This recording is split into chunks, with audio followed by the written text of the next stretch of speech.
కోసం నీ కుటుంబం కోసం ఏడాలి. ఏసై అంటాడు, అమ్మలారా నా కోసం మీరు ఏడొద్దురా. ఎవరి కోసం ఏడాలంట అంటాం కానీ మనం ఏడంగా స్తోత్రం చెప్తారా? పిల్లరా, లోతైన భక్తి, లోతైన ప్రార్థన, లోతైన విశ్వాసం వినటం వల్ల ఏమొస్తుంది?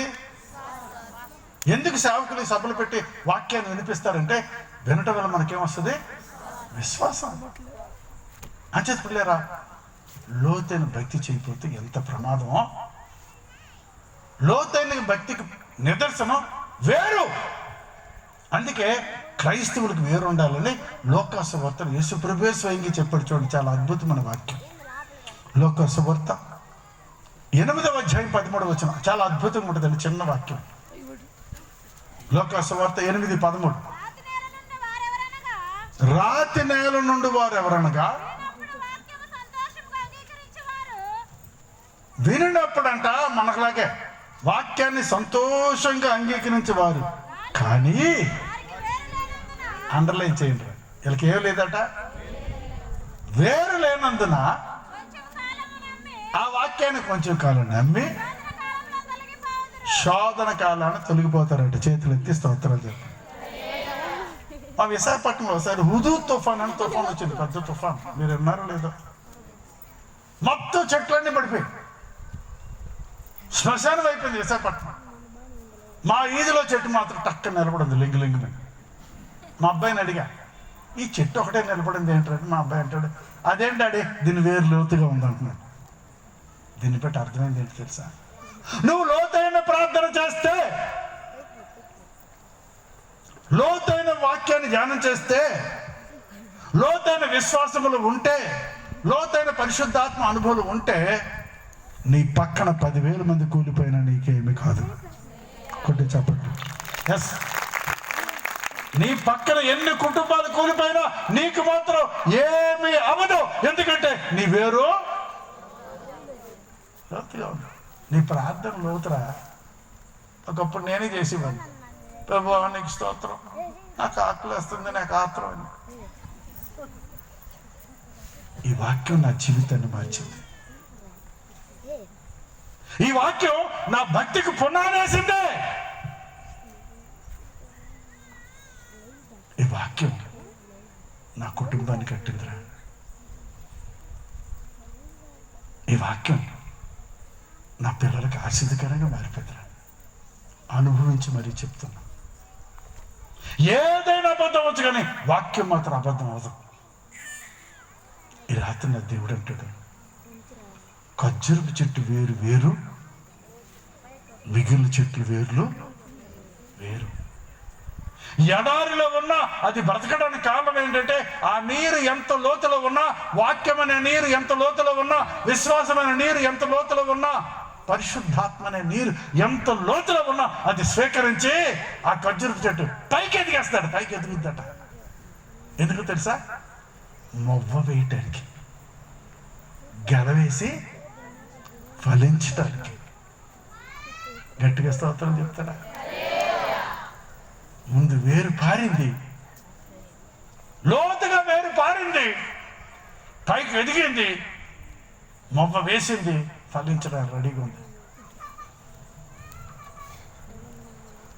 ఈ ఖర్జూరపు చెట్టు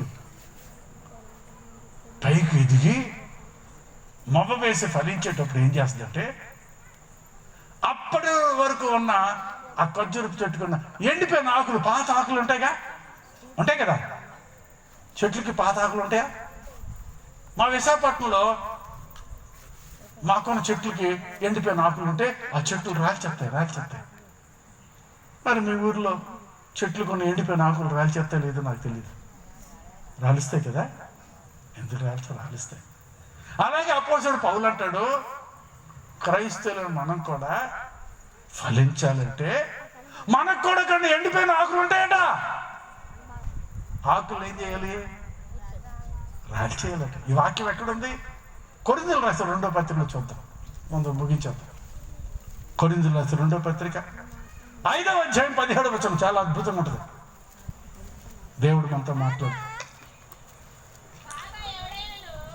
కాగా ఎవరైనాను క్రీస్తునందు ఉన్న ఎడల వాడు నూతన సృష్టి. అండర్లైన్ చేద్దాం. పాతవి గతించును, ఇదిగో కొత్త సంవత్సరానికి నేను వాగ్దానం తీసుకుని, ప్రభా నా జీవితం అంతా కొత్తగా అయిపోవాలి ఆయన, బాగుగా ఫలించాలయ్యా అనేవాడిని. ఆ పక్కనే ఒకటి ఉంటుంది, పాతవి ఏమవ్వాలట, పాత మాత్రం నాకు గతించాల. నేను ఎందుకు ఫలించట్లేదు అంటే నాకు అర్థమైంది ఏంటంటే, నాలో పాత ఆకులు, ఎండిపోయిన ఆకులు ఉన్నాయి. నాకన్నా ఎండిపోయిన ఆకులు ఏంటో మీకు చెప్తా. కోపం అనే ఆకు,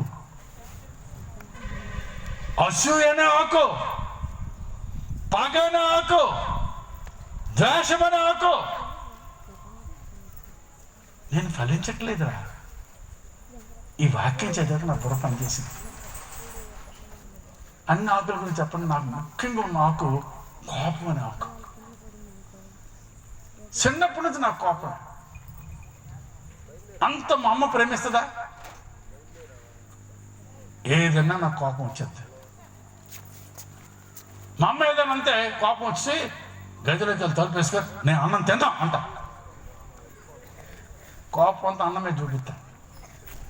నా కన్న కొడుకు కదరా, నా తండ్రి కదరా, ఆకలితో మాడిపోతారా, కొద్దిగా అన్నం తింటా, నేను తిను తను అన్నం తిన్నా అంతే అంట. తర్వాత నాకు పెళ్ళి, నా కూతురు పుట్టింది.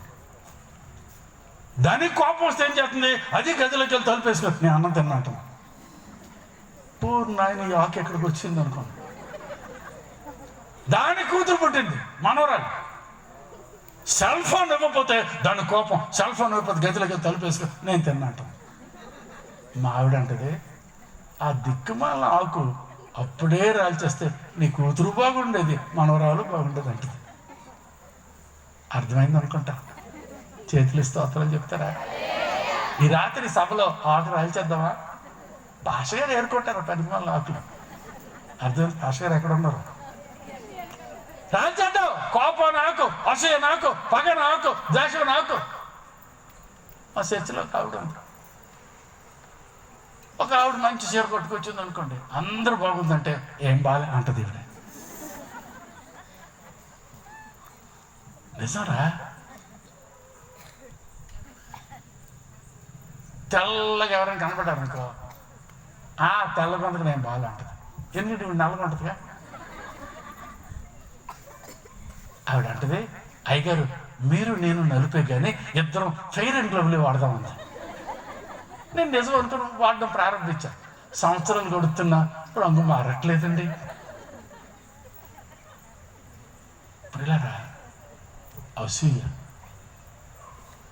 కోపం, ద్వేషం, ఇవన్నీ దిక్కుమాల ఆకులు రా. వాక్యం అనే ఖడ్గంతో ఆకులన్నీ నరికేసి చక్కగా ఫలిద్దాం. గట్టిగా చప్పట్లు పట్టు. అద్భుతంగా ఫలిద్దాం ఈ సభలు. అందుకోసం మనందరూ ఫలించాలని దేవుడు ఏం చేశాడంటే పాష గారితో పెట్టుబడి పెట్టించాడు. సొమ్ము ఒకటిది, నేను అనలేదు. స్తోత్రాలు చెప్తాడు గట్టిగా. ఖర్చు పాష గారిది, ఆశీర్వాదం మనది. పిల్లరా, ఎప్పుడైతే ఎడారిలో ఈ ఖర్జూరపు చెట్టు ఫలించిందో దేవుడు ఏం చేశాడంటే ఆ ఖర్జూరపు చెట్టుని దేవుని మందిరంలో తీసుకొచ్చాడు. ఎడారిలో ఫలించిందిగా, మరి ఫలిస్తే దేవుడు ఏం చేశాడంటే ఆ ఖర్జూరపు చెట్టుని దేవుడి మందిరంలో తీసుకొచ్చి